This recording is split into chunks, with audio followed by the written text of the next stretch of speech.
El reloj marcó las 12. Las uvas seguían intactas sobre la mesa. Mi teléfono, boca abajo, no vibró. La música seguía sonando en la televisión, pero en la casa solo estaba yo, sentada frente a una cena que preparé durante 2 días, para alguien que no vino. Afuera, los vecinos brindaban. Adentro, yo sostenía una copa con la mano temblando, intentando no llorar. Miré la puerta una vez más. No por esperanza. Por costumbre. Y entonces lo entendí. No me había olvidado. Me había reemplazado. Apagué la música. Me senté en el suelo. El silencio fue más fuerte que cualquier grito. Si alguna vez sentiste que diste todo y aún así te dejaron atrás, quédate. Suscríbete, comenta, acompáñame. Porque lo que pasó después, nadie lo vio venir. Y cambió todo. El mantel blanco todavía olía a jabón, como si quisiera convencerme de que todo estaba limpio, correcto, bajo control. Lo extendí sobre la mesa con las 2 manos, alisándolo desde el centro hacia las puntas, y por un segundo me vi reflejada en el vidrio de la ventana. Una mujer con el cabello recogido a medias, la espalda un poco vencida, la mirada concentrada en un ritual que ya conocía de memoria. Siempre me gustó esa parte, la preparación. Ahí nadie te puede fallar todavía. Ahí todo depende de ti. Puse los platos buenos, los que casi nunca saco porque se rayan, como decía mi esposo antes de irse de este mundo. Los alineé con una precisión que no era elegancia, era miedo. Miedo a que algo se notara, a que la noche se saliera del guión. Dejé los cubiertos a la derecha, bien paralelos, y los vasos un poco más arriba, como me enseñó mi madre cuando yo era joven y todavía creía que las familias se sostienen por voluntad, no por costumbre. La casa estaba tibia por el horno. El aire tenía esa mezcla de cebolla dorada, canela y clavo que solo aparece en fechas especiales. A mí me gusta ese olor porque hace que la casa parezca viva, aunque sea por unas horas. Abrí la olla y el vapor me golpeó la cara, húmedo, con un calor casi maternal. Probé el caldo con una cucharita y lo dejé un poco más salado de lo normal, pensando en él. «A ti te gusta más fuerte», le decía cuando era niño. Y él se reía con la boca llena, sin culpa. Esa risa todavía vive en mi cocina, como una mancha que no se quita.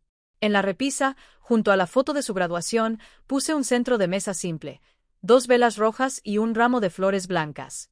Nada ostentoso. A mi edad uno aprende a no llamar demasiado la atención. Aún así, ese pequeño detalle me hizo sentir preparada, como si la noche fuera a devolverme algo. La primera vez que miré el celular fue por impulso, como quien se toca el bolsillo para comprobar que las llaves siguen ahí. No había mensajes nuevos. Ni un ya voy, ni un salí tarde. Nada. Lo dejé boca arriba, cerca del plato que sería suyo, y seguí moviéndome por la casa, insistiendo en la normalidad. Había comprado uvas. 12, por persona. Contarlas fue un acto ridículo, y aún así lo hice, porque contar es mejor que pensar. Las acomodé en un platito pequeño y las llevé a la mesa. Las uvas eran firmes, brillosas, casi perfectas. Me pareció injusto que algo tan simple pudiera estar tan entero cuando yo, por dentro, llevaba meses sintiéndome deshilachada. Mientras doblaba servilletas, recordé la última vez que él me abrazó con ganas. Fue hace años, en una Navidad en la que todavía venía temprano, en la que todavía se quedaba a ayudarme a recoger. Ese abrazo duró lo suficiente para que yo creyera, por un rato, que nada había cambiado. Después, como siempre, se fue rápido. «Mamá, tengo que irme, ya sabes». Y yo asentí. Siempre asiento. Las madres aprendemos a sentir hasta cuando nos arrancan algo. El reloj de la pared marcó las 7. Me dije que era temprano. La gente llega tarde en Año Nuevo, pensé, intentando sonar razonable incluso conmigo misma. Me serví un vaso de agua y lo tomé despacio, como si así pudiera alargar el tiempo antes del primer vacío. A las 8, la televisión ya estaba encendida con un programa de fin de año. Voces alegres, luces, conductores haciendo chistes que no daban risa, y ese conteo que todavía faltaba horas. La casa se veía bonita con las luces del arbolito, aunque el arbolito llevaba días pidiéndome que lo guardara porque ya era enero y yo seguía aferrada. La verdad es que no era el arbolito. Era la excusa para no cerrar del todo la temporada. Volví a mirar el celular. Nada. No era la primera vez que me dejaba esperando. Solo era la primera vez que lo hacía en un día que, para mí, tenía un peso casi sagrado. Año Nuevo era una puerta.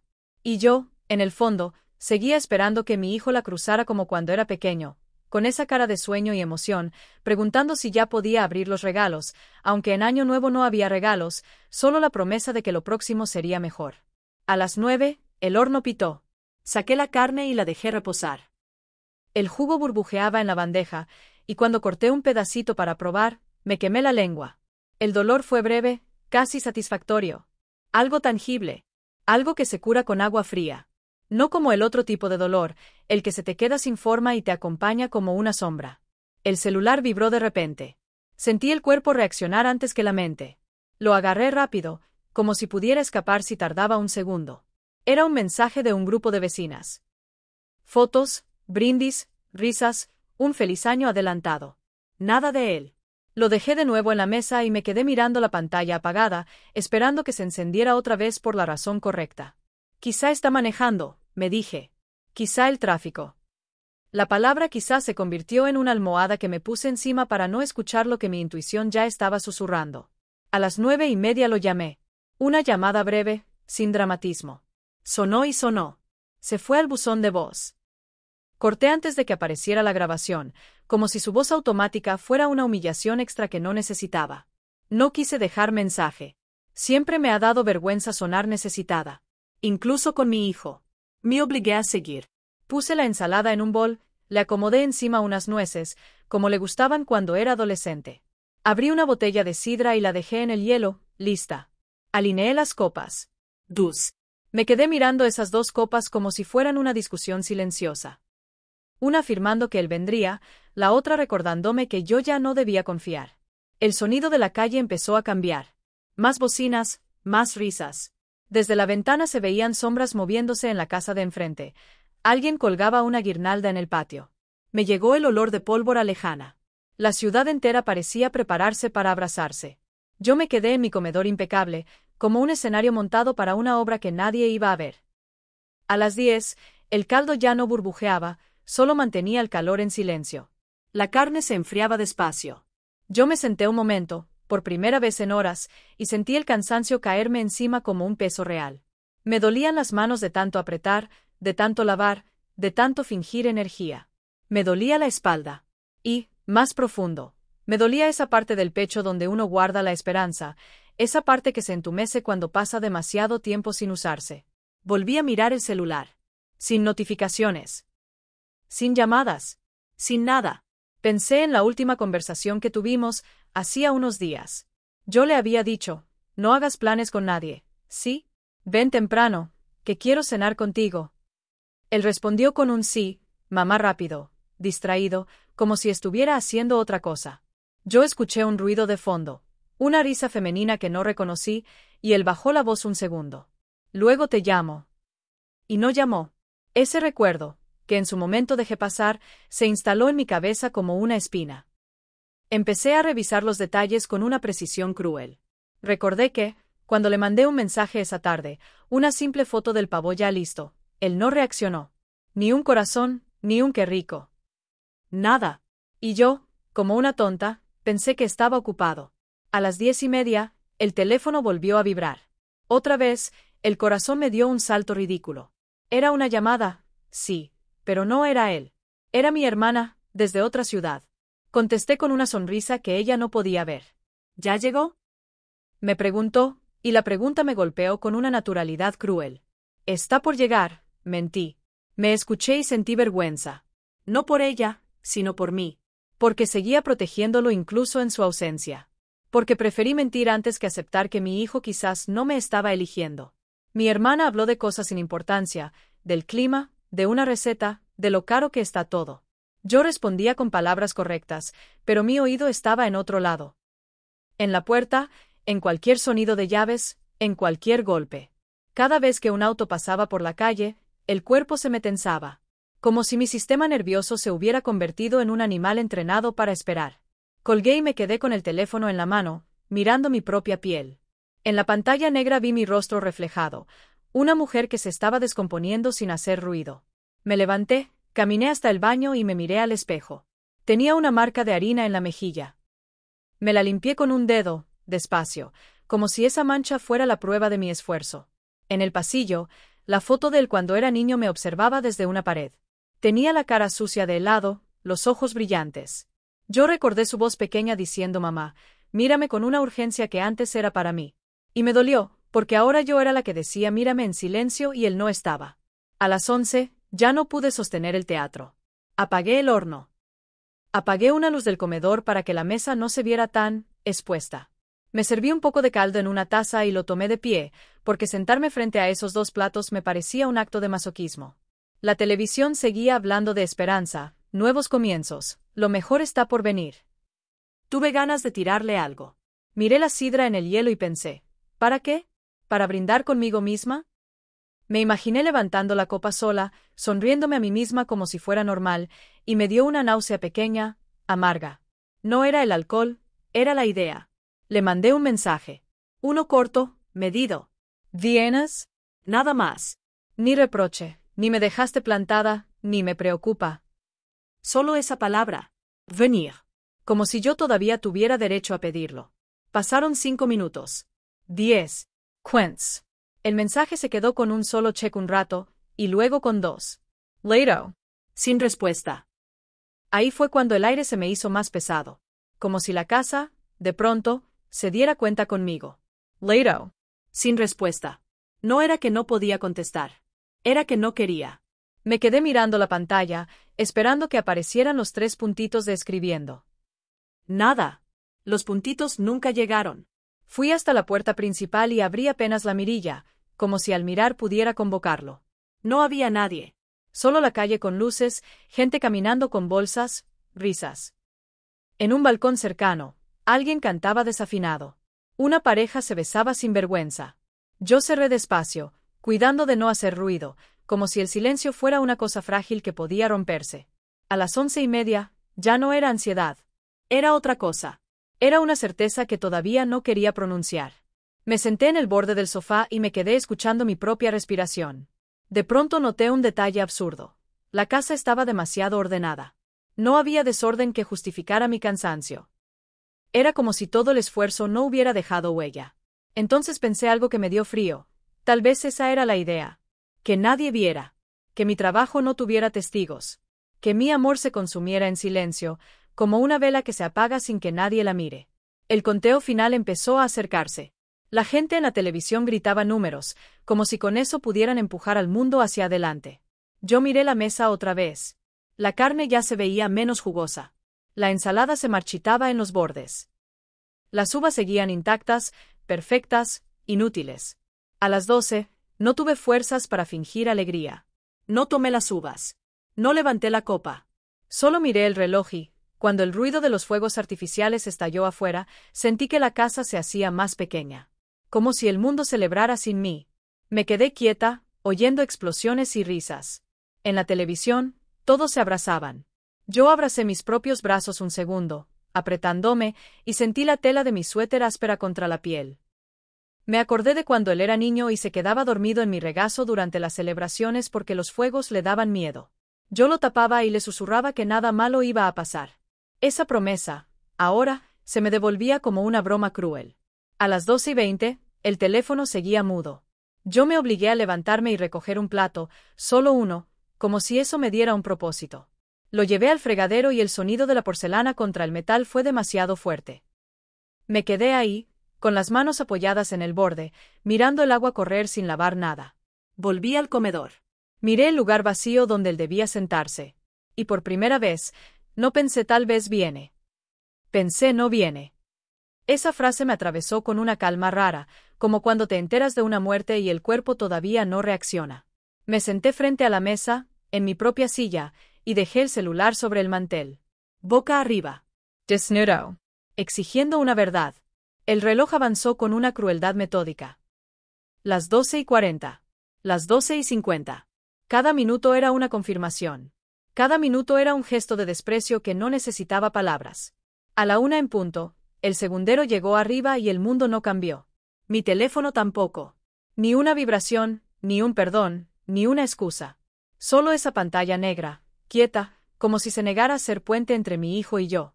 Me quedé mirándolo, y en ese silencio empecé a preguntarme algo que hasta entonces no había querido mirar de frente.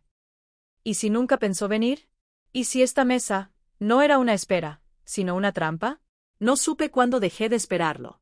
Solo supe que, en ese instante, la espera se transformó en sospecha. Dormí a pedazos, como se duerme cuando el cuerpo está cansado pero la mente se queda con una luz encendida. Cada vez que cerraba los ojos, veía la mesa intacta, los platos puestos, el lugar vacío. Me levanté antes de que amaneciera del todo, con esa sensación desagradable de haber pasado la noche en un lugar ajeno, aunque era mi propia casa. Lo primero que hice fue caminar hacia el comedor.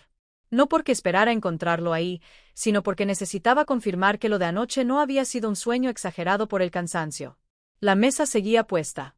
Las velas, consumidas a la mitad, habían dejado un charco de cera endurecida, como sangre seca. Las uvas seguían en el plato, un poco opacas. La carne, cubierta con papel aluminio, olía a frío.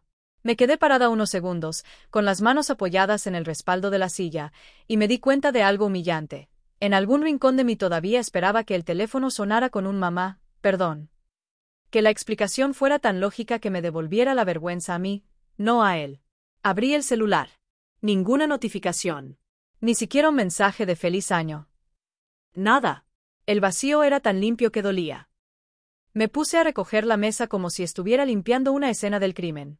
Cada plato que levantaba era un recordatorio de mi esfuerzo. Cada cubierto alineado era una prueba. Lavé la loza despacio, escuchando el sonido del agua caer sobre el metal del fregadero. En la ventana, la calle ya tenía esa calma rara del 1 de enero, menos autos, gente caminando lento, como si el año nuevo todavía estuviera medio dormido. Mientras tallaba una copa, me vi en el reflejo. Tenía los ojos hinchados, el cabello enredado, y algo más que no se arregla con agua fría, una mirada que se acostumbró a esperar. A eso de las 9, el teléfono por fin vibró. Mi cuerpo reaccionó con una rapidez que me dio rabia. Como un perro que corre cuando oye pasos, aunque sepa que lo van a ignorar. Se me secaron las manos en el aire, con espuma, y contesté sin pensar. ¿Mamá? La voz de mi hijo sonó normal, demasiado normal, como si estuviera llamando para preguntar por una receta. No supe qué decir al principio. Una parte de mí quería gritarle. Otra parte, más vieja, más entrenada, se esforzó por sonar tranquila. Como si el tono pudiera salvar lo que pasó. ¿Dónde estabas?, pregunté. Hubo una pausa. No larga, pero sí exacta. La pausa de alguien que está buscando la excusa correcta, no la verdad. Se me complicó, mamá, dijo. Hubo un problema. ¿Qué problema? Un amigo tuvo un accidente, algo leve. Tuvimos que ir a ver cómo estaba. Y ya era tarde. Lo dijo rápido, como quien suelta una frase ensayada antes de que le interrumpan. Yo apreté el celular contra la oreja. Podía oírlo respirar. Del otro lado también se escuchaban ruidos, platos, una puerta, alguien hablando. No era un hospital. No era una sala de espera. ¿Estás bien?, preguntó él, como si la pregunta fuese suficiente para cubrir su ausencia. Estoy, la palabra se me quedó atorada. Porque decir bien era mentir. Decir mal era suplicarle. Y yo no quería suplicar. Te preocupaste, ¿verdad?, siguió. Perdón, mamá. De verdad. Perdón. Una palabra ligera en una boca que no estaba temblando. Te amo, Daya. Te mandé un mensaje. Sí, ya sé, es que se me acabó la batería. Y luego ya no quise molestarte tan tarde. La explicación era tan conveniente que me dejó una sensación sucia. Se me acabó la batería. Como si eso fuera un accidente del universo y no una elección. ¿No quisiste molestarme?, repetí, sin darme cuenta de que mi voz había cambiado. Pues. Sí, ya era tarde. Me imaginé que ya estabas dormida. Yo miré el comedor, los platos apilados en el escurridor, la sidra sin abrir, la bolsa de uvas. Dormida. Era casi grachoso. Sentí un calor subir desde el estómago, una mezcla de furia y vergüenza.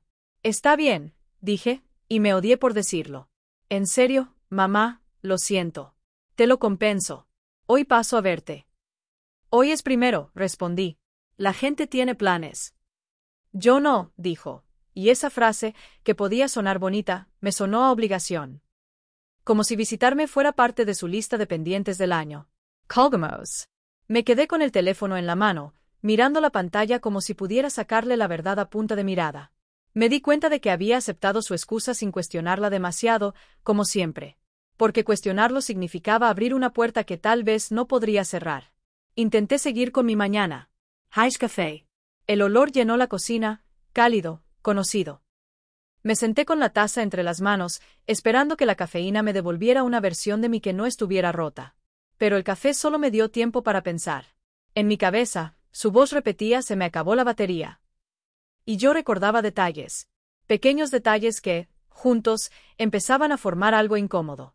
Recordé que hacía 2 semanas le mencioné que estaba pensando en cambiar el testamento. Nada dramático. Solo ajustar algunas cosas, asegurándome de que, si algún día yo faltaba, todo estuviera claro. Él se quedó callado un segundo y luego soltó una frase que me pareció inocente en ese momento. ¿Y para qué vas a hacer eso, mamá? Si ya está bien como está. Lo dijo sonriendo, pero había algo detrás. Una ansiedad mal escondida. Yo lo noté y lo dejé pasar, como se dejan pasar tantas cosas para no pelear. También recordé una conversación con mi cuñada durante una comida familiar. Tu hijo ya está pensando en su futuro, me dijo ella, con esa voz de quien se cree discreta. Está viendo lo de la casa, ya sabes, por si un día, bueno, por si acaso. Por si acaso. Por si yo me moría. Lo dijo como si fuera un tema práctico, como comprar un seguro. Yo sentí un escalofrío y sonreí, porque una madre aprende a sonreír cuando le hablan de su propia desaparición. Ese tipo de recuerdos, antes borrosos, ahora se me presentaban con nitidez, como si la noche anterior hubiera encendido una linterna dentro de mí. A media mañana bajé a sacar la basura. El aire estaba frío, y la calle olía a pólvora vieja y a cerveza derramada. Había papelitos de colores pegados en la banqueta, restos de una fiesta que no fue la mía. Vi a la vecina de enfrente, Marta, barriendo su entrada. Tenía el cabello despeinado, pero en su cara se le notaba una satisfacción tranquila, la de alguien que sí tuvo compañía. «Feliz año», me dijo, levantando la mano. «Feliz año», respondí, y traté de sonar igual. Ella miró hacia mi casa, como si estuviera midiendo algo. «¿Y tu hijo?», preguntó con naturalidad, y en esa naturalidad había una cuchillada. Se le complicó, dije rápido. Un problema con un amigo. Marta frunció el ceño apenas. Fue un gesto mínimo, un parpadeo de duda que casi no se nota, pero yo lo vi. Las mujeres de cierta edad se vuelven expertas en leer microgestos. Es una habilidad que se desarrolla para sobrevivir. «Ah», dijo ella, alargando la palabra. «Qué raro». «Raro». Marta apoyó la escoba en la pared. Se limpió las manos en el delantal. Me miró como si estuviera decidiendo si debía hablar. «Anoche yo vi a tu hijo», dijo al fin, bajando la voz. Sentí que el aire se me metía en la garganta y se quedaba ahí, atorado. «¿Cómo que lo viste?» «Sí. Pasó por aquí como a las 11 y algo. Iba bien vestido. Con prisa. No venía hacia tu casa, venía, para la otra calle». Mi primera reacción fue negarlo. No con palabras, sino con el cuerpo. Un pequeño retroceso, como si al alejarme pudiera apartarme de esa información.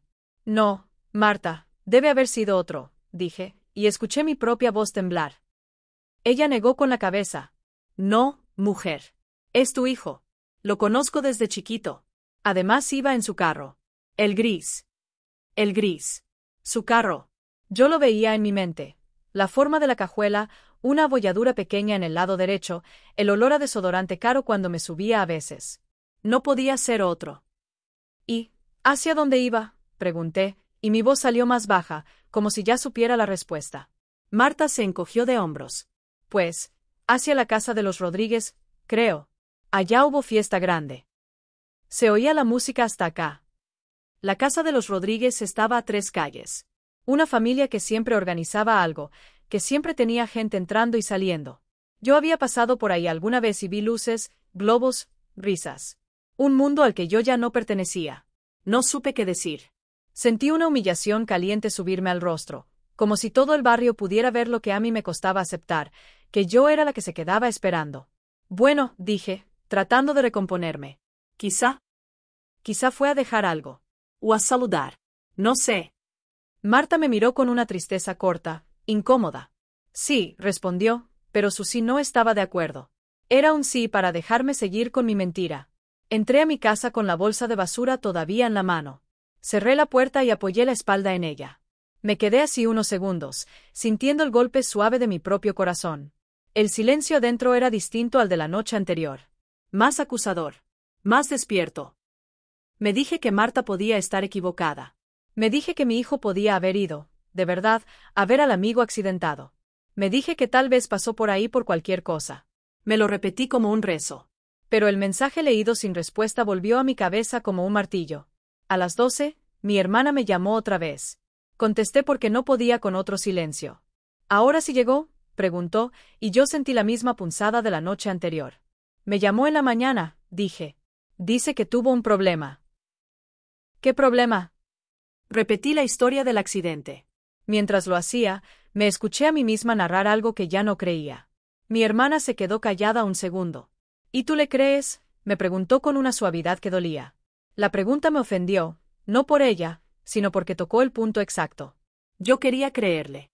Necesitaba creerlo. Porque si no le creía, entonces mi hijo me había elegido dejar sola. Y eso era una verdad demasiado grande para un 1 de enero. Es mi hijo, respondí, como si eso explicara todo.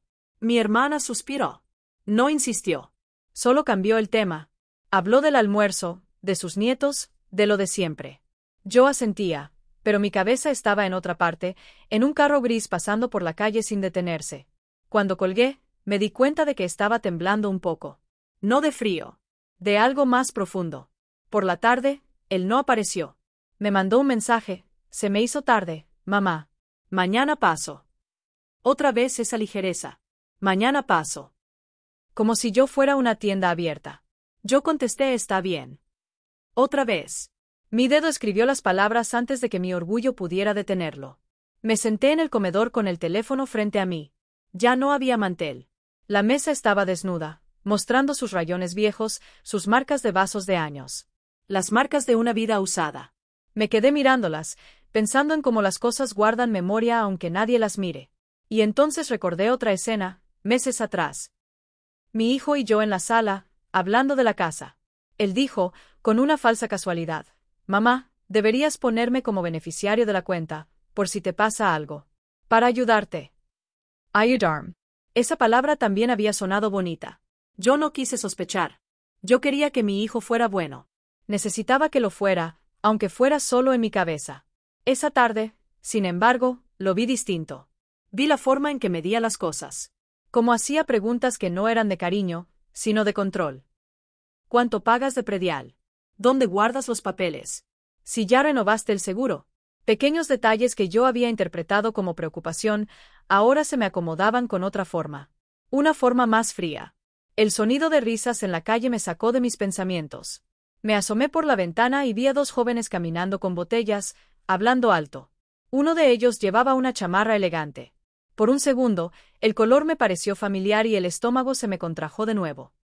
Volví a escuchar la frase de Marta. Iba bien vestido. Él había dicho que se le complicó por un accidente. Un accidente leve, según él. Y aún así, había tenido tiempo de vestirse bien. De ir a una fiesta. De pasar por mi calle sin detenerse. Una parte de mí quería levantar el teléfono y llamarlo, exigirle. Pero otra parte, más prudente, más cansada, me detuvo. No porque fuera noble, sino porque tenía miedo de la respuesta. Miedo de escuchar, de su boca, algo que confirmara lo que yo ya presentía. Por la noche, antes de dormir, abrí las redes sociales sin intención clara. Lo hago a veces, como quien abre una ventana para ver si el mundo sigue ahí. No busqué su nombre. Me dije que no lo haría. Pero mis dedos tienen memoria propia. En la sección de historias, apareció el círculo de una prima lejana, alguien que casi no veo. Una foto de un brindis, luces, música. La abrí sin pensar. Ahí estaba. No de frente, pero sí claro. Su perfil, su sonrisa. Su camisa blanca. Su copa levantada. A su lado, una mujer joven con un vestido brillante reía con la cabeza hacia atrás. Y al fondo, como una burla, un letrero dorado. Feliz 2026. Mi corazón no se rompió con un ruido grande. Fue algo silencioso, como una costura que se revienta por dentro. Me quedé mirando la imagen, esperando que mis ojos me engañaran, esperando que el algoritmo hubiera mezclado caras. Pero no. Era él.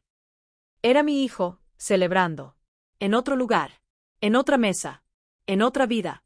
Apagué el teléfono y me quedé con la pantalla negra frente a mí. Sentí la garganta cerrarse. No lloré al instante.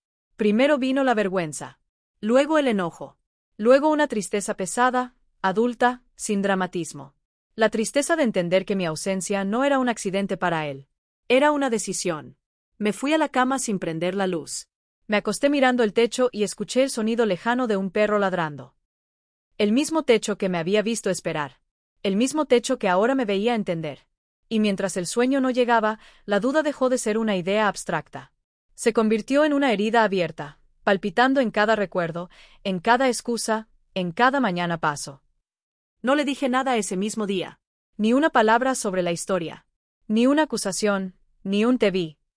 Me quedé con la imagen guardada como quien guarda un vidrio en el bolsillo.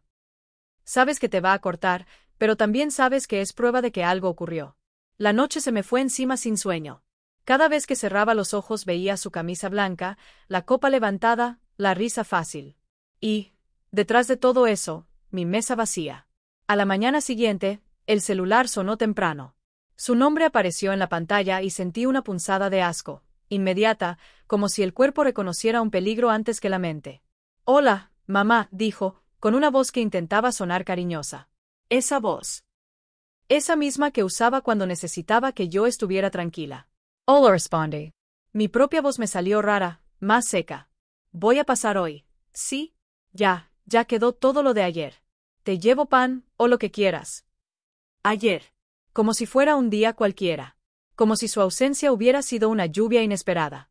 No una decisión. Está bien, dije otra vez. Y al decirlo, algo dentro de mí se rompió un poco más. Porque entendí que yo no solo estaba aceptando su mentira. Estaba facilitándola. Llegó cerca del mediodía. Lo escuché antes de verlo. El sonido de su carro estacionándose, la puerta cerrándose con esa firmeza juvenil que yo ya no tengo. Entró sin tocar, con la llave que todavía conservaba y que yo, por costumbre, nunca le pedí de vuelta. Ese detalle, pequeño y práctico, de pronto se sintió como una invasión. «Feliz año, mamá», dijo, y se inclinó para darme un beso en la mejilla. Olía a perfume caro y a jabón recién usado.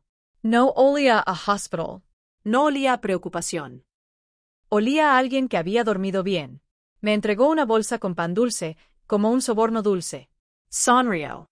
Miró la casa con una rapidez casi profesional, como quien evalúa un lugar. Sus ojos pasaron por el comedor, por la cocina, por las paredes. Me pregunté cuántas veces había mirado mi casa así, no como hogar, sino como propiedad. «¿Cómo amaneciste?», me preguntó, y su tono tuvo un poquito de paciencia, como si yo fuera una niña que se hubiera enojado. «Cansada», respondí. «Ya, mamá. No te pongas así». «Te dije que se me complicó». La frase cayó como una piedra en el suelo. Yo me quedé mirándolo. Sus manos se movían con naturalidad, abriendo el pan, buscando una servilleta. No tenía la cara de alguien que se siente culpable. Tenía la cara de alguien que espera que lo perdonen porque sí. «Vi una historia», dije al fin, despacio. Las palabras me salieron con cuidado, como si fueran frágiles. «Una historia donde salías brindando». Se quedó quieto solo un segundo. Fue un segundo mínimo, pero suficiente. En ese instante, el aire cambió. Después, sonrió. Una sonrisa breve, incómoda. «Ah», dijo. «Eso». Como si fuera un detalle irrelevante. Como si yo no hubiera pasado una noche entera en silencio. «Sí», continuó, rápido. «Es que, después de lo del amigo, pasamos un rato por allá. Nada serio. Solo para saludar». Fue rápido. Lo dijo mirando la mesa, no a mí. Y yo sentí algo peor que el enojo. Sentí que me estaba tratando como a alguien fácil de engañar. Como a una mujer vieja a la que puedes darle una explicación cualquiera y ya. «¿Fue rápido?», pregunté. «Sí, mamá». «No fue gran cosa». Yo me quedé callada. No porque no tuviera palabras, sino porque en ese silencio, por primera vez, me escuché a mí misma respirar con dificultad. Mi pecho se apretó, como si el cuerpo estuviera intentando contener una realidad que no cabía. «¿Y por qué no me avisaste?», insistí. «¿Por qué me dejaste esperando?». Él suspiró, como si yo lo estuviera agotando. «¿Por qué iba a ser peor, mamá? Si te decía que no iba, te ibas a poner mal». «Yo te conozco». Entonces, preferí no decir nada. «Así no te preocupabas». Ese «yo te conozco» me dio frío. No era una frase amorosa. Era una forma de control. Una forma de decir, sé cómo manipularte para que no me exijas. Yo me preocupé igual, dije. Me preocupé más. «Ya, mamá», repitió, y esta vez su voz tuvo algo cortante. «No hagas drama». «Drama». La palabra me golpeó en la boca del estómago. Como si mi dolor fuera un espectáculo, una exageración. Como si esperar sola en Año Nuevo fuera un capricho. Me levanté para no llorar frente a él. Fui a la cocina con pasos medidos. Sentí sus ojos en mi espalda. Abrí el refrigerador sin necesidad, solo para tener algo que hacer con las manos. Dentro estaba la carne del día anterior, envuelta, triste. La vi y me dio ganas de tirarla. «¿Te sirvo café?», dije desde la cocina. «Sí», respondió él, como si estuviera en una cafetería. Mientras ponía el agua, escuché su voz hablar por teléfono en la sala. No era una llamada larga. Era un mensaje de voz, y su tono cambió. Se volvió más suave, más alegre. «Sí, amor, ahorita estoy con mi mamá. Luego te marco». Amor. La palabra flotó en mi casa como un perfume ajeno. Me quedé inmóvil con la cuchara en la mano. No era solo que celebró en otro lugar. Era que había otra vida, otra prioridad, otra persona que recibía su mejor versión. Y yo recibía la paciencia gastada, las excusas, el no hagas drama. Volví con las tazas y lo vi sentado en el sofá, cómodo, como si siempre hubiera pertenecido ahí. En su muñeca brillaba un reloj que yo no le había visto antes. No era ostentoso, pero era caro. Lo supe por instinto, por esos detalles que una mujer aprende a reconocer cuando ha pasado años contando monedas. «Qué bonito reloj», dije, sin intención de sonar sarcástica. Él miró su muñeca y sonrió. «Ah, me lo regalaron». «¿Quién?». «Un amigo», dijo rápido, y cambió de tema. «Mamá, quería hablar contigo de algo». Sentí una alerta inmediata. Ese tono. Ese quería hablar contigo. Era la antesala de una petición. Siempre lo ha sido. Desde que era joven y pedía dinero para un viaje, hasta ahora que pedía, lo que fuera que estuviera pidiendo. «¿De qué?», pregunté, sosteniendo la taza.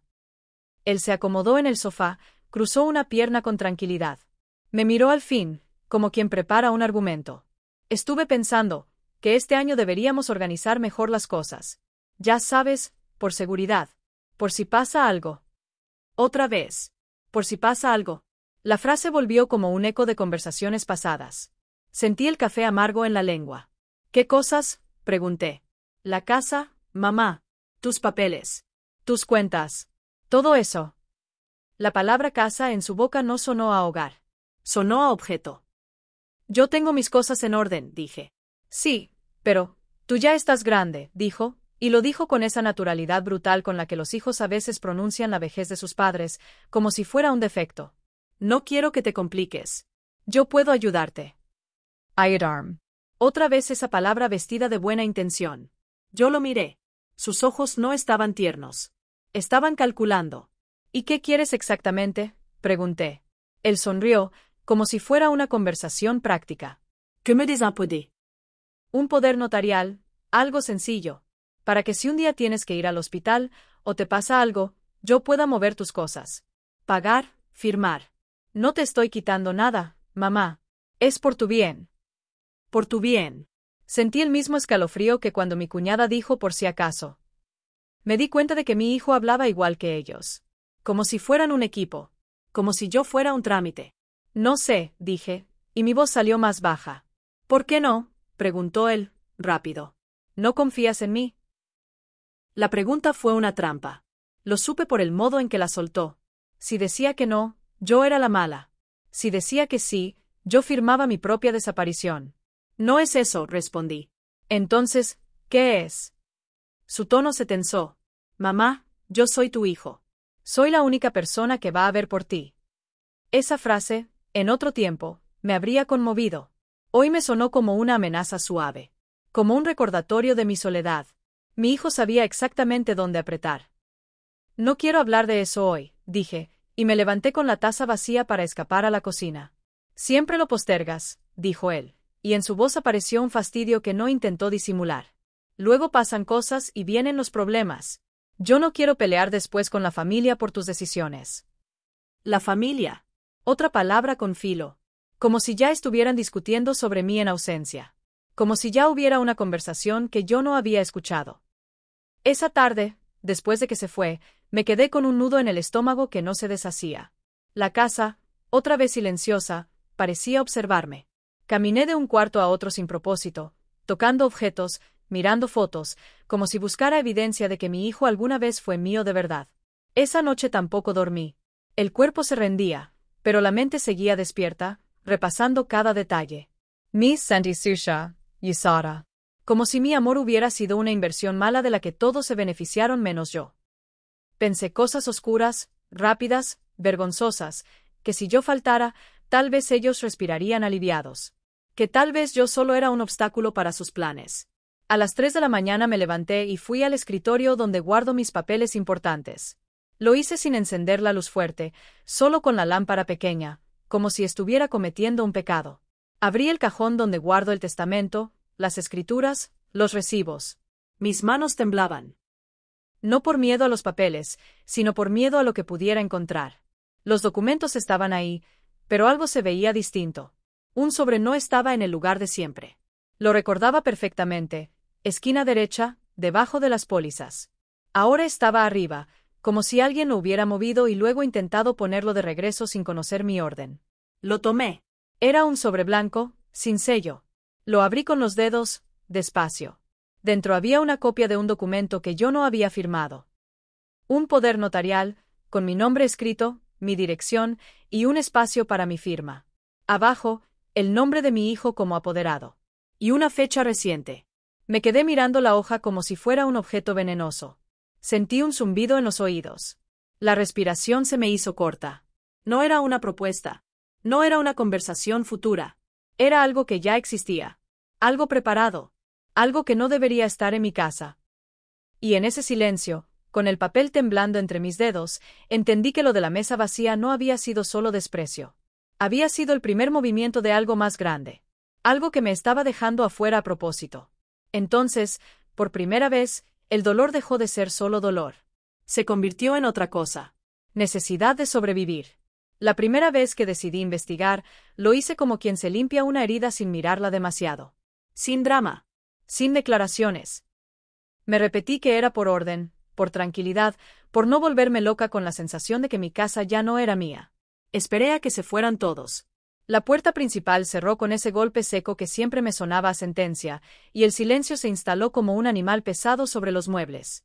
Hasta el refrigerador parecía respirar bajito. Fui directo al cajón de los manteles, el que nadie revisa porque huele a almidón y a pasado. Ahí, abajo de las servilletas bordadas que mi madre me dejó, guardaba una carpeta azul sin etiqueta. La saqué con cuidado, como si el papel pudiera delatarme con un crujido demasiado fuerte. Me senté en la mesa, en el mismo lugar donde serví desayunos durante años, y de pronto sentí una claridad amarga. Ya no estaba buscando amor. Estaba buscando respeto. Y, más que eso, estaba buscando mi dignidad, porque había empezado a sospechar que me la habían ido robando en pedacitos. Al principio eran cosas pequeñas. Facturas que yo juraba haber pagado y aparecían como pendientes. Correos del banco que ya no me llegaban. Un estado de cuenta impreso que encontré por accidente en la basura, doblado como si hubiera sido leído con prisa. La tinta todavía fresca. Mi nombre escrito arriba, pero con una dirección de correo que yo no reconocía. No era una equivocación. Era un reemplazo. Abrí la carpeta azul. Lo primero que vi fue mi firma en una hoja de autorización. La miré como si fuera la firma de otra mujer, una mujer que dormía mejor que yo. La tinta estaba un poco corrida, como cuando se firma con la mano húmeda. Me dolió la garganta. No porque fuera falso, no podía asegurarlo todavía, sino porque ese papel tenía el olor exacto de un plan, papel de oficina, tóner, esa limpieza fría que no existe en una casa. Busqué mis lentes en el bolsillo del suéter. Se me quedaron los dedos un segundo sobre la tela, sintiendo el hilo gastado. Pensé en cuántas veces me dijeron que exageraba, que estaba sensitiva por la edad, que todo era estrés. Me puse los lentes y empecé a leer. Había movimientos que no reconocía. Transferencias pequeñas, constantes, como gotas que no hacen ruido hasta que el piso se pudre. 50 aquí, 100 allá. Servicios, mantenimiento, gastos del hogar. Todo con nombres genéricos que daban ganas de creerles. Lo más cruel era eso, que estaban diseñados para que una mujer como yo no preguntara. Para que yo pensara, debe ser algo que no entiendo, y me quedara callada para no parecer ignorante. Sentí una punzada de vergüenza, pero no esa vergüenza que nace de culpa propia. Era una vergüenza impuesta, como un saco que te obligan a usar aunque te quede grande y te haga ver torpe. Me levanté a servirme agua. El vaso tembló apenas contra el grifo. Me obligué a respirar lento, a no llorar. Llorar me hacía ruido. Yo necesitaba silencio. Volví a sentarme y empecé a revisar papeles viejos. Recibos de hace años, pólizas, cartas. No buscaba una prueba definitiva todavía. Buscaba el patrón. Y el patrón empezó a aparecer como manchas de humedad, en un sobre de un seguro que yo no recordaba contratar, en un contrato de celular con mi nombre y un número que no era mío, en una carta del hospital agradeciendo la actualización de datos que yo nunca hice. A cada hallazgo se me acomodaba algo adentro, como si mi cuerpo hubiera estado esperando esta confirmación para dejar de discutir consigo mismo. Recordé escenas con una precisión que me asustó. Mi hijo parado en el pasillo, un sábado en la mañana, cuando yo le pregunté por qué el banco me había llamado. Él me miró con esa mezcla de paciencia y lástima que usan los jóvenes cuando quieren que una se sienta vieja. Mamá, te lo dije, eran promociones. Te confundiste. La palabra confundiste me regresó en la boca como un sabor metálico. Mi mano se fue sola al cajón donde guardo mis llaves. Ahí estaba el duplicado que yo no recordaba haber mandado hacer. Un llavero sin marca, liso, nuevo. Lo sostuve entre el pulgar y el índice y pensé, alguien entró aquí sin mí. Alguien tocó mis cosas con la misma confianza con la que yo doblaba su ropa cuando era niño. Mi oblig a pensar frío. No podía enfrentar a nadie todavía. No sin entender el tamaño del mapa. Así que fui al cuarto, cerré la puerta, y revisé el closet como si buscara un fantasma. Abrí cajas. Sac albums. Me encontré con una libreta vieja donde yo anotaba gastos cuando mi esposo todavía vivía. Su letra era grande, segura. La mía, más pequeña, apretada, como si desde entonces yo hubiera estado tratando de no ocupar mucho espacio. Entre páginas sueltas, apareció un papel con una contraseña escrita a mano. La reconocí. Era mía, pero incompleta. Faltaban 2 números. Alguien había copiado mi contraseña como quien copia una receta y omite un ingrediente para que solo él pueda hacer el platillo. Se me helaron los dedos. Me quedé mirando ese papel largo rato, escuchando el sonido del reloj del comedor atravesar la pared. Tic, tic. Como pasos. Bajé de nuevo a la cocina. Encendí la computadora vieja, la que nadie usa porque es lenta. Me tembló el estómago, no de miedo, sino de ese instinto de supervivencia que te avisa que estás cruzando una línea invisible. Puse mi contraseña. Entré. No había correos del banco, ni del seguro, ni del hospital. Había, en cambio, un montón de newsletters, publicidad, cosas para distraer. Como si alguien hubiera estado llenando el buzón de ruido para que lo importante se perdiera. Entonces vi un correo archivado, casi escondido. Confirmación de cambio de correo electrónico. Fecha, meses atrás. Yo estaba segura de que ese día estuve en el funeral de una vecina. Recordé mi vestido negro, el olor a flores marchitas, la voz del sacerdote. Mientras yo lloraba por alguien más, alguien había cambiado mi vida en un clic. Me sentí humillada de una manera nueva, más silenciosa. No era un insulto directo. Era la suposición de que yo no me daría cuenta. Que yo era un mueble. Una lámpara vieja que solo se prende cuando alguien necesita luz. Apagué la pantalla.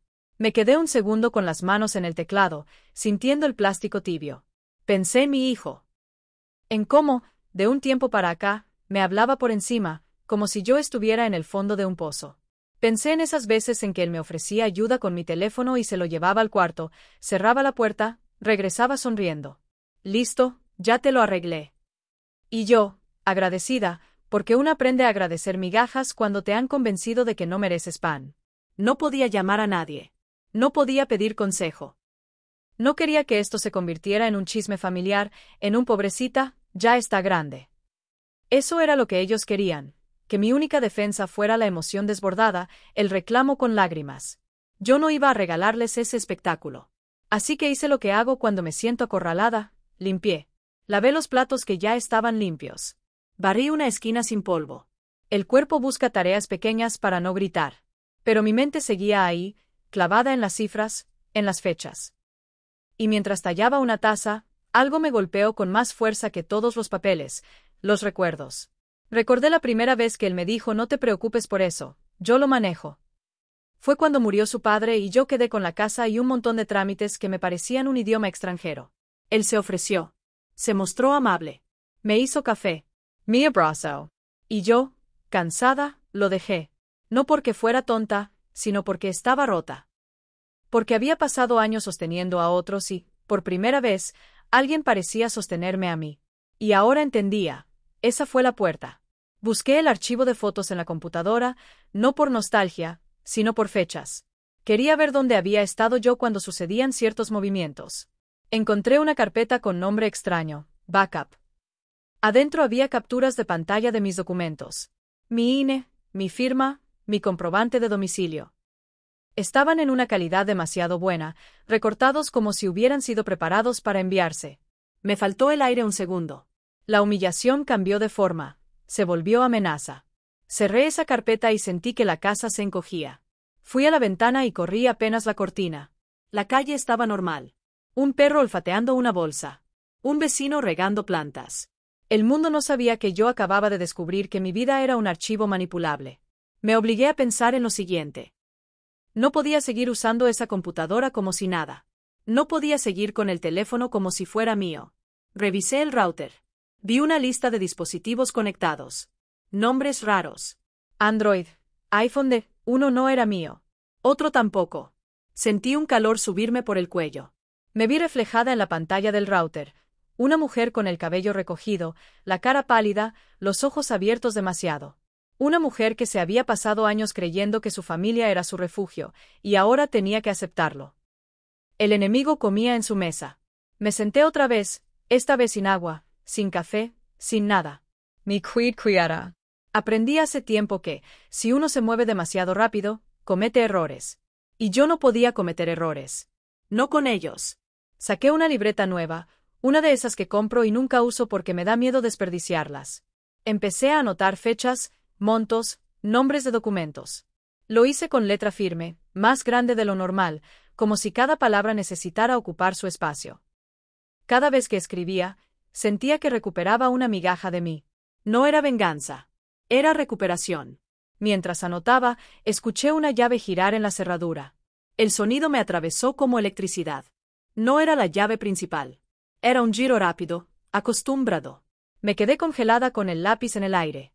El corazón me latió en las sienes.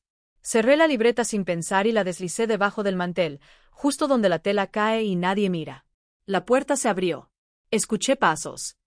El golpe de una mochila en el piso. La respiración de alguien que entra sin culpa. Era mi hijo. Mamá, dijo, con esa voz que intenta sonar casual pero viene cargada. No esperó respuesta. Entró a la cocina y me vio sentada, demasiado quieta, con la carpeta azul a medio esconder. Su mirada bajó a la mesa, a mis manos, al borde del mantel que se movía apenas, como si lo hubiera tocado una brisa inexistente. Yo forcé una sonrisa lenta, una de esas sonrisas que usan las mujeres cuando están en peligro y quieren que el otro baje la guardia. Se me antojó ordenar un poco, dije, como si nada. Él no sonrió. Se acercó despacio, como quien se acerca a un animal que no sabe si va a morder. Sus ojos se quedaron clavados en el mantel, justo donde yo había escondido la libreta. Luego levantó la vista y me miró a mí, y por primera vez en mucho tiempo no vi condescendencia. Vi cálculo. Vi una preocupación fría. ¿Qué estás haciendo exactamente?, preguntó, y su tono ya no era de hijo. Era de alguien que se da cuenta de que el objeto que creía inerte acaba de moverse. Yo sentí el peso de la libreta debajo de la tela como si fuera una piedra caliente. Mantuve la sonrisa, pero por dentro, algo se acomodó con una claridad amarga. Él ya había notado que yo sabía. Y el silencio entre los dos, ese silencio espeso de la cocina, me dijo sin palabras que el enfrentamiento ya no era una posibilidad lejana. Era una cuenta regresiva. No me levanté de la silla. Sentí que si lo hacía, mi cuerpo iba a delatar el temblor que me subía desde las rodillas. Me quedé con la espalda recta, los codos cerca del cuerpo, como cuando uno aprende a ocupar poco espacio para no provocar. Él se quedó parado frente a mí, con la mochila colgándole de un hombro, la mirada fija en el borde del mantel. Ese borde era una frontera. Debajo estaba mi libreta, mis fechas, mis montos, mi regreso. ¿Qué estás haciendo exactamente?, repitió, y esta vez lo dijo más despacio, como si quisiera que cada sílaba se me clavara. Lo miré a los ojos. Tenía los mismos ojos que su padre, pero sin la suavidad. En ese instante comprendí que él ya venía preparado, que no era casualidad que hubiera regresado temprano. Había algo en su respiración, en la manera en que se quedó quieto esperando mi respuesta, que no era de hijo preocupado. Era de administrador revisando una cuenta. Ordenando papeles, Stage. Mi voz me salió tranquila, casi aburrida. Me sorprendió la calma, como si hubiera estado guardándola durante años para este momento. Los míos. Su mandíbula se tensó. Dio un paso hacia la mesa y rozó la carpeta azul con la punta de los dedos, sin abrirla. Ese gesto, mínimo, fue una amenaza vestida de curiosidad. Yo vi su mano, la misma mano que de niño me agarraba el dedo cuando cruzábamos la calle. Ahora parecía otra cosa, una mano que sabía cómo tomar lo que no era suyo. Eso no te hace bien, mamá, dijo. Te estresas por cosas que no entiendes. Esa frase fue un golpe exacto en el lugar donde me habían estado pegando todo este tiempo. No era grito, no era insulto. Era esa humillación elegante, la que te deja sin defensa porque suena a preocupación. Sentí la tentación de explicarme, de justificarme, de decirle que sí entendía.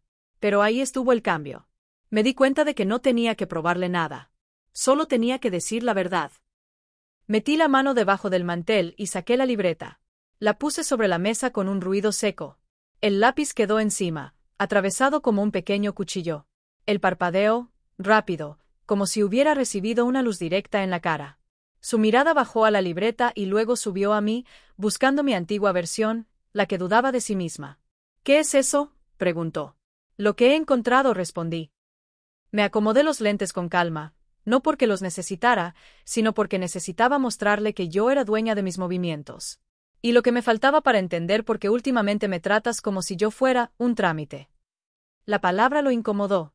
Vi el gesto en su boca, esa pequeña mueca de asco cuando alguien menciona algo que preferiría mantener invisible. Se sentó sin que yo lo invitara, arrastrando la silla con un chirrido largo que llenó la cocina. Esa silla había sido de su padre. El ruido me recordó que el pasado todavía estaba presente en cada madera. Estás exagerando, dijo, ya más rápido, como si quisiera ganar por velocidad. No sé qué crees que viste, pero... Abrí la libreta en la primera página. No lo miré a él, miré mi letra. El 22 de marzo, dije, se cambió el correo del banco. Ese día yo estaba en el funeral de la señora Elvira. No fui yo. Él soltó una risa corta, sin humor. ¿Y cómo sabes? ¿Por qué lo revisé? Pasé la página con suavidad. El 3 de abril se abrió una línea telefónica a mi nombre. A mi nombre, no al tuyo. Y hay capturas de mis documentos guardadas en una carpeta de respaldo en la computadora. No las hice yo. En ese momento vi el primer quiebre. No fue una confesión, no fue un llanto. Fue un segundo de silencio donde su cara se quedó vacía, como si la máscara se hubiera deslizado 1 milímetro. Luego la volvió a subir, con una sonrisa que conocía demasiado bien. La sonrisa de te lo voy a explicar para que no te asustes. Mamá, dijo, usando un tono suave que me dio ganas de vomitar, yo hice eso para ayudarte. Te estaban llegando cosas raras, te confundías, olvidabas. Yo solo te protegí. ¿De quién?, pregunté. La pregunta salió tan tranquila que hasta a mí me pareció ajena. ¿De mí misma? Él se encogió de hombros, pero sus dedos golpearon la mesa una vez, fuerte, como si su cuerpo no pudiera sostener tanto control. No lo entiendes. Ahí estuvo el segundo golpe, la segunda humillación. Porque no lo entiendes a los papeles. Era no lo entiendes a mi lugar en esta casa. A mi derecho a decidir. Yo respiré despacio. Sentí el aire frío entrar por la nariz. Miré la ventana. Afuera seguía la misma calle, el mismo perro, el mismo vecino. El mundo seguía. Y, sin embargo, mi cocina se había convertido en una sala de juicio. Entiendo suficiente, dije. Entiendo que no fue un error. Fue un sistema. Él me miró con una dureza nueva. ¿Qué quieres, entonces, que te devuelva? ¿Qué? ¿Unos pesos? ¿Un correo? Ahí estuvo su intento de encogerlo todo, de volverlo insignificante. Me dolió, sí, pero no como antes. Antes me habría ardido por dentro y habría llorado después, sola. Ahora lo vi como lo que era, una estrategia. No quiero amor, respondí, y sentí como esa frase caía pesada entre nosotros. Quiero respeto. Su ceja se levantó, como si yo hubiera dicho algo ridículo. ¿Respeto? Yo te he dado todo. Me has tomado, dije, sin levantar la voz. Y me has llamado, ayuda, a tu mano metida en mis cuentas. Él empujó la libreta un poco hacia mí, como si le quemara. Estás loca. De verdad. Estás. Baja la voz, dije, todavía suave. No porque me asustara, sino porque quería que escuchara la diferencia. Yo no estaba jugando a su ritmo. No me interesa tu diagnóstico. Me interesa la verdad. El silencio se estiró. Podía escuchar el zumbido del refrigerador, el pequeño clic de la luz del pasillo. Él tragó saliva. Sus ojos se movieron rápido por la mesa, por la carpeta, por mi cara. Estaba calculando salidas, no emociones. ¿Qué hiciste?, preguntó, y ahí, por primera vez, su voz tuvo una grieta. ¿A quién le contaste? Esa pregunta me confirmó algo que me hizo sentir una mezcla rara de tristeza y alivio. Él sabía exactamente lo que estaba haciendo. No era ayuda. Era control. Y su miedo no era por mí. Era por las consecuencias. No le conté a nadie, dije. Aún. Esa palabra, aún, le tensó los hombros. Vi cómo se sentó más derecho. No tienes por qué hacer un drama. Esto se arregla entre nosotros. Entre nosotros, repetí. ¿Cómo se arreglaba cuando yo preguntaba y tú me decías que me confundí? Su cara cambió. La paciencia falsa se evaporó. ¿Y qué querías? Que te dejara manejarlo todo y perder la casa. ¿Sabes lo fácil que es que te estafen? Lo fácil, dije, es estafar a alguien que confía en ti. Esa frase lo golpeó. No porque le diera remordimiento, sino porque lo dejaba sin una excusa elegante. Se pasó una mano por el cabello y soltó el aire por la nariz, con irritación, como quien por fin deja de fingir. Está bien, dijo.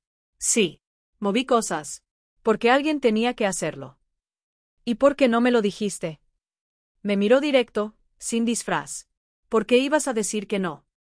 Ahí se cayó una mentira completa, y no con estruendo, sino con ese sonido sordo de algo pesado que cae sobre un piso alfombrado. Porque esa era la verdad desnuda. Él sabía que era mío, y por eso necesitaba hacerlo a escondidas. Yo sentí una punzada en el pecho, no de sorpresa, sino de duelo. Era como despedirme de un hijo que ya no existía. Tomé la carpeta azul y la abrí frente a él, lenta, como quien abre una caja de recuerdos en un velorio. Aquí hay autorizaciones con mi firma, dije. Aquí hay cambios de datos. Aquí hay movimientos. Y aquí, saqué una hoja impresa, hay una transferencia a una cuenta que no reconozco. Sus ojos se clavaron en el papel. Por un segundo vi el reflejo de alguien acorralado, no de alguien malvado. Real. Humano. Y eso fue lo que más dolió. No era un monstruo. Era mi hijo, y estaba dispuesto a romperme con tal de mantener su control. Esa cuenta es. Empezó, y se detuvo. ¿De quién?, pregunté. No contestó. Sus dedos empezaron a jugar con la esquina de la mesa, raspándola, como si quisiera arrancar una astilla. Ese sonido me puso los nervios de punta. Dilo, insistí, y mi voz seguía igual, calmada, casi maternal. Dilo como adulto. Me miró con rabia. ¿Para qué? ¿Para que me humilles? ¿Para que me hagas quedar como el villano? La palabra villano me habría provocado risa si no me hubiera dado tanta tristeza. Porque él todavía estaba narrando esto como si fuera una película donde él era el héroe incomprendido. No estoy aquí para humillarte, dije. Estoy aquí para dejar de ser humillada yo. El aire se volvió denso. Él se levantó de golpe, la silla volvió a chillar. Caminó 2 pasos por la cocina, como un animal buscando salida. No entiendes cómo funciona el mundo, dijo. Tú crees que todo es limpio, que la gente es buena. Yo solo hice lo que tenía que hacer. Yo lo seguí con la mirada, sin moverme. Lo que tenías que hacer era pedirme permiso. No, gritó, y el grito rebotó en las paredes. Ahí estaba su verdadero miedo, el permiso. Porque el permiso le devolvía el poder a mí. Yo esperé. No lo interrumpí. El silencio después del grito fue más fuerte que el grito. Él respiraba agitado. Yo escuché, en algún lugar de mí, un viejo impulso de correr a calmarlo, de decirle no te preocupes. Y lo dejé morir ahí mismo, sin ceremonia. ¿Sabes qué me duele?, dije, y mi voz no tembló. No es el dinero. Es la manera en que me miraste todos estos meses. Como si yo ya no mereciera ser consultada. Como si yo fuera un estorbo en mi propia vida. Él apretó los puños. Yo soy el que se ha encargado de todo desde que papá. Tu padre murió, lo corté, suave, y tú convertiste mi duelo en tu oportunidad. La frase quedó flotando. Vi cómo su cara se endureció. Y entonces ocurrió algo que no esperaba, su expresión se volvió fría, casi profesional. Como si hubiera decidido cambiar de estrategia. Entonces hazlo, dijo, acercándose a la mesa. Llama a quien quieras. Ve al banco. Denunciem. Y cuando te pregunten si estás segura, cuando te hagan pruebas, cuando te pongan a hablar con un psicólogo para ver si no estás confundida, quiero ver cuánto te dura esa calma. Fue una amenaza envuelta en burocracia. No me dijo te voy a hacer daño. Me dijo te voy a volver a convertir en alguien a quien no le creen. Y sentí el filo de eso en la lengua. La vergüenza pública. La duda sembrada. La palabra confundida como arma. Mi quid mirándolo. Sentí el pulso en las muñecas. Y ahí, en medio de ese miedo, apareció algo más, una lucidez dura. Porque él no podía amenazarme con eso si no tuviera ya preparado el camino. Eso significaba que había hablado con alguien. Que había sembrado algo en algún lugar. ¿Con quién hablaste?, pregunté. Él sonrió apenas, sin alegría. No seas paranoica. Yo asentí muy despacio, como si le diera la razón, pero por dentro tomé nota. Entiendo, Dodge. Entonces esto ya no es solo entre nosotros. Su sonrisa se borró. ¿Qué vas a hacer? No respondí de inmediato.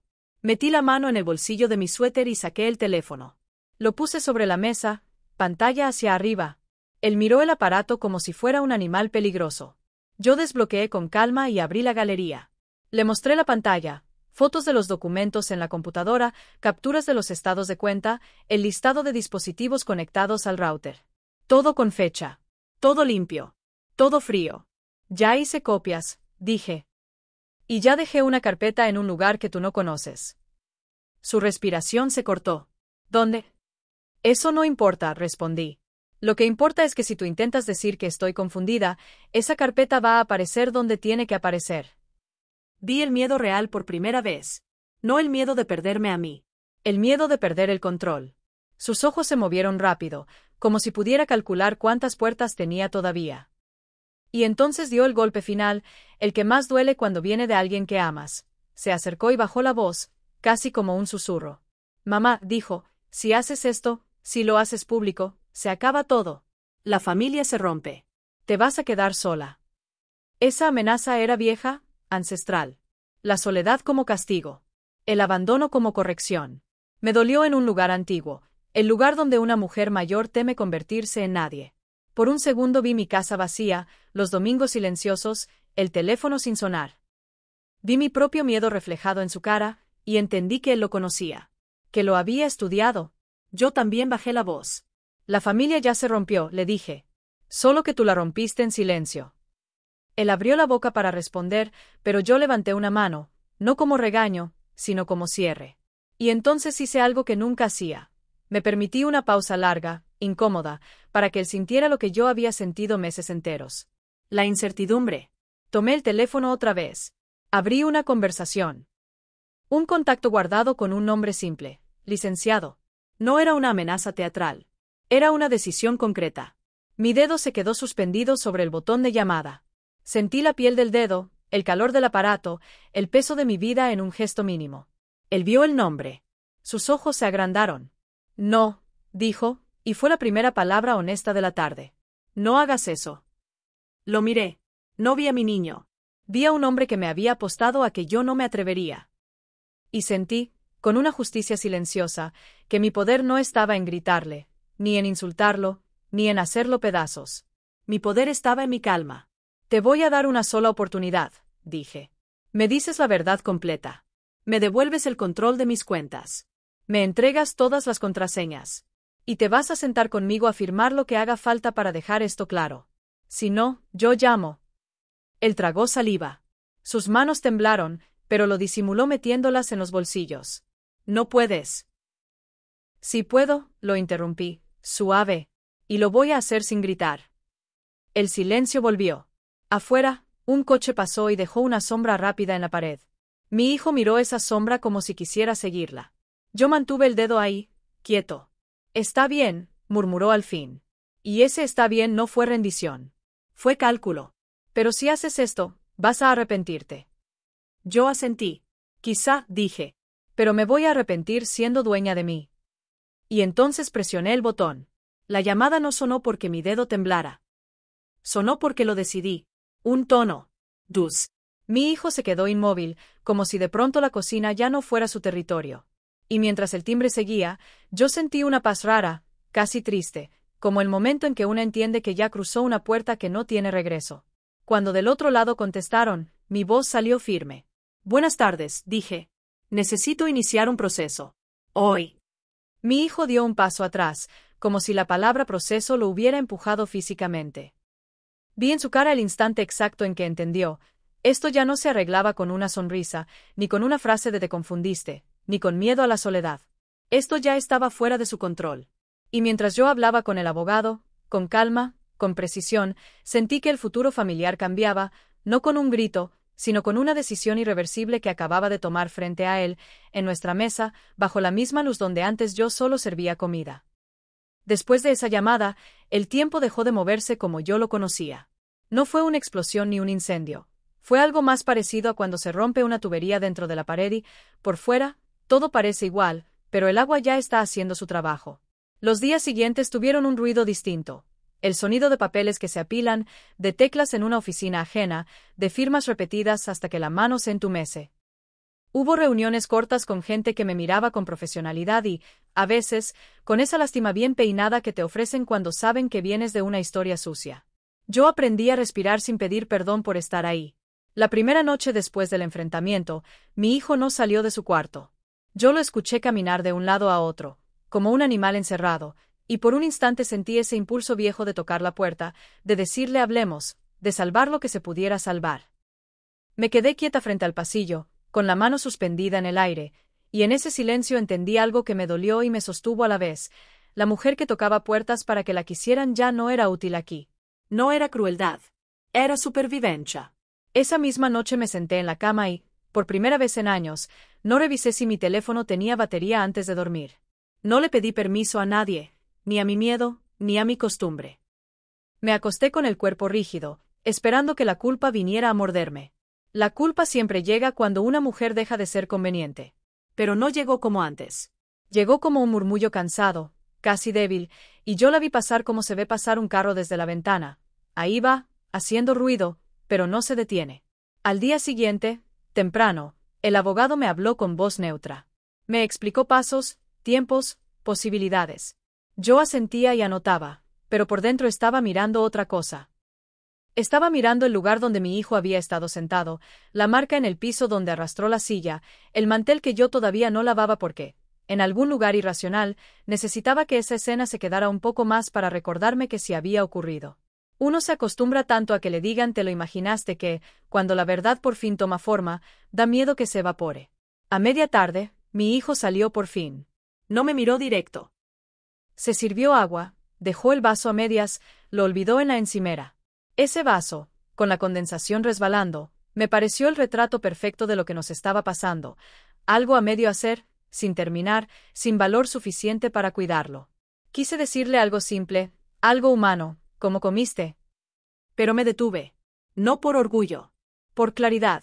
Había cosas que, si las decía, iban a sonar a regreso. Me están llamando, soltó él de golpe, sin levantar la vista. Del banco. Del seguro. De no sé dónde. Yo seguí doblando un paño de cocina como si fuera lo único importante del mundo. Sí, dije. Cuando se prende la luz, se ve el polvo. Él apretó la mandíbula. Esto es demasiado.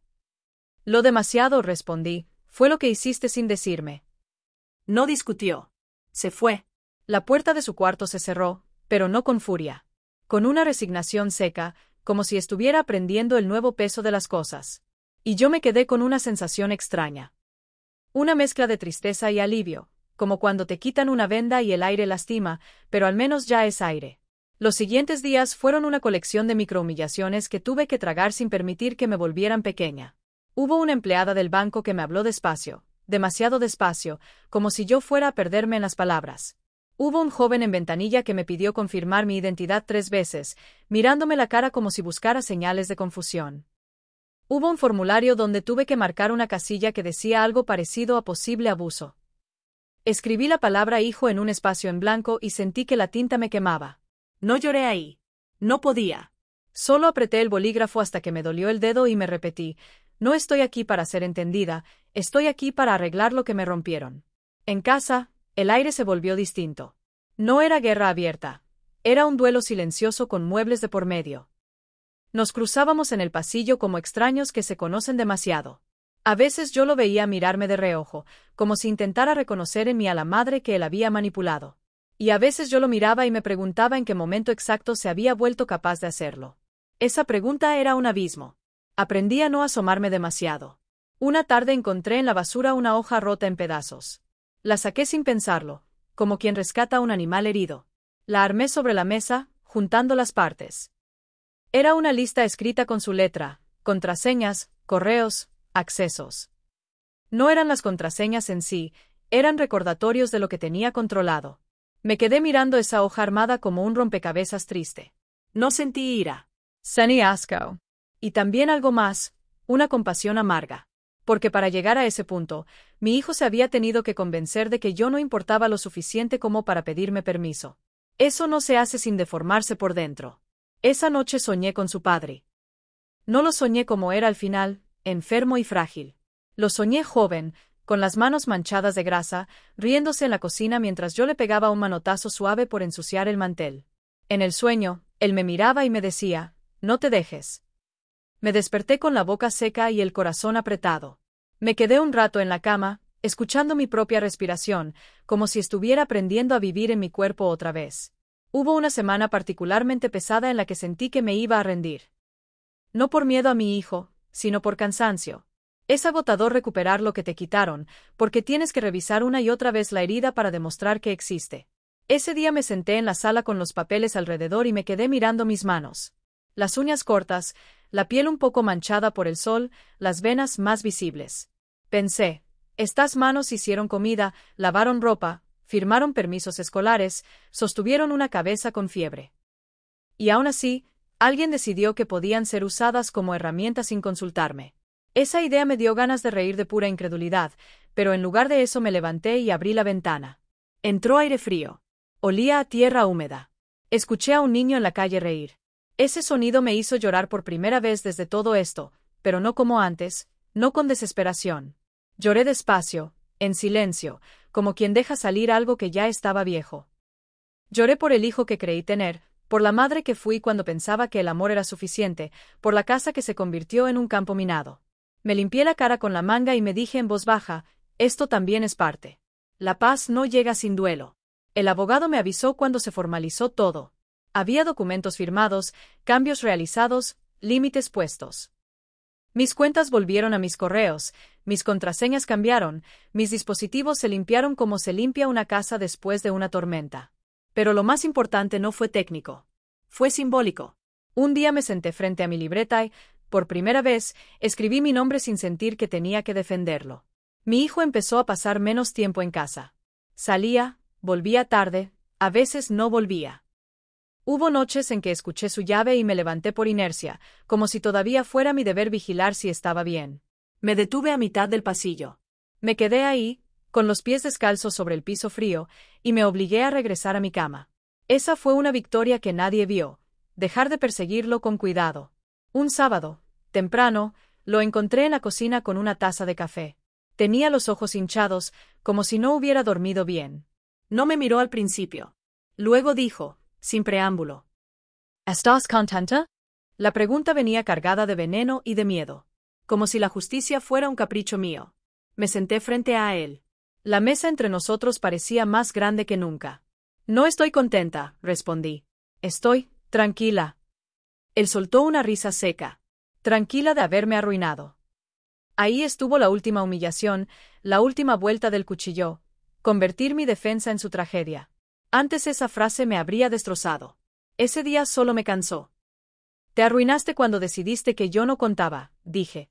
No lo dije con rabia. Lo dije como un hecho, como se dice va a llover. Él apretó la taza. Sus dedos se pusieron blancos. Yo solo quería que todo estuviera bien. Yo también, contesté. Pero, bien, no es lo mismo para ti que para mí. El silencio se llenó con el sonido del café moviéndose dentro de la taza, un pequeño oleaje oscuro. Él me miró por fin. En su cara vi algo que no era disculpa, pero tampoco era agresión. Era un cansancio profundo. Por un segundo vi a mi hijo otra vez, no al administrador, no al enemigo, sino a alguien que se había acostumbrado a ganar control porque no sabía sostenerse sin él. ¿Me odias?, preguntó, casi sin voz. Esa pregunta me abrió el pecho. Porque ahí estaba el centro de todo. Él todavía pensaba que esto era amor contra odio, como si yo hubiera elegido un bando. Yo respiré despacio. Sentí el peso de mi edad en los huesos, y también la ligereza rara de no tener que actuar. No, dije. Pero ya no te voy a cubrir. Sus ojos se humedecieron, y me sorprendió. No me conmovió como antes. Me dolió de otra manera. Dolor limpio. Dolor que no exige que yo me rompa para que el otro se salve. Él se levantó. Dejó la taza en el fregadero sin lavar. Se fue sin despedirse. Y yo me quedé ahí, escuchando el agua gotear de la llave, una gota lenta cada tantos segundos. Esa gota me pareció una metáfora cruel, pero también una promesa. El tiempo cae así, despacio, y aún así llena cosas. Pasaron meses.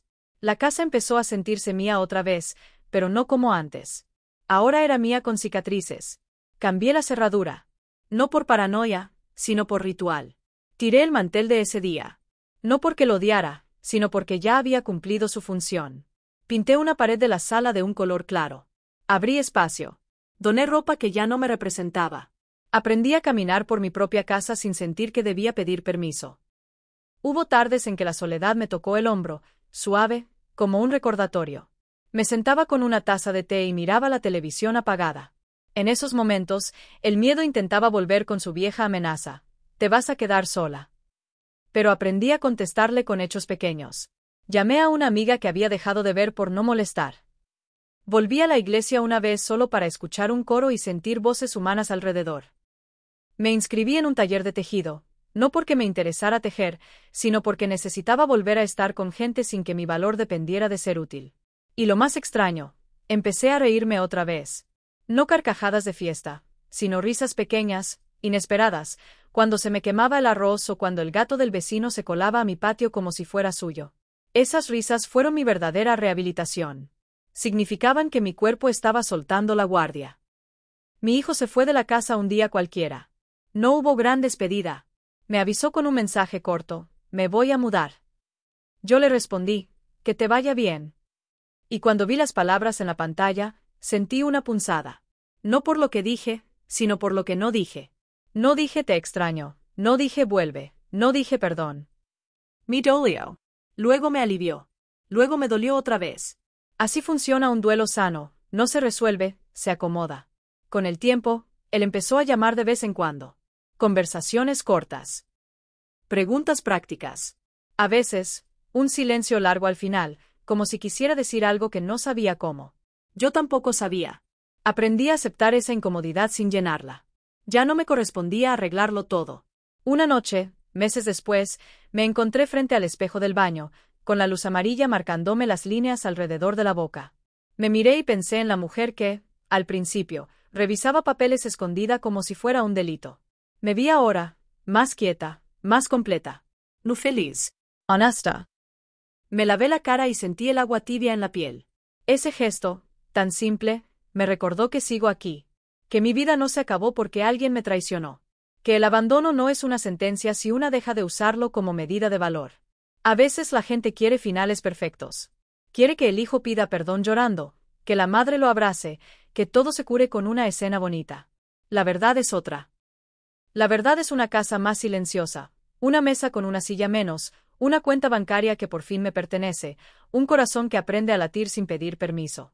No te voy a mentir, hay noches en que escucho un ruido en el pasillo y, por un segundo, mi cuerpo recuerda el miedo. Hay mañanas en que veo una foto vieja y se me cierra la garganta. Pero también hay algo nuevo, algo sólido, una dignidad restaurada que no hace ruido. Una paz que no depende de que nadie se quede.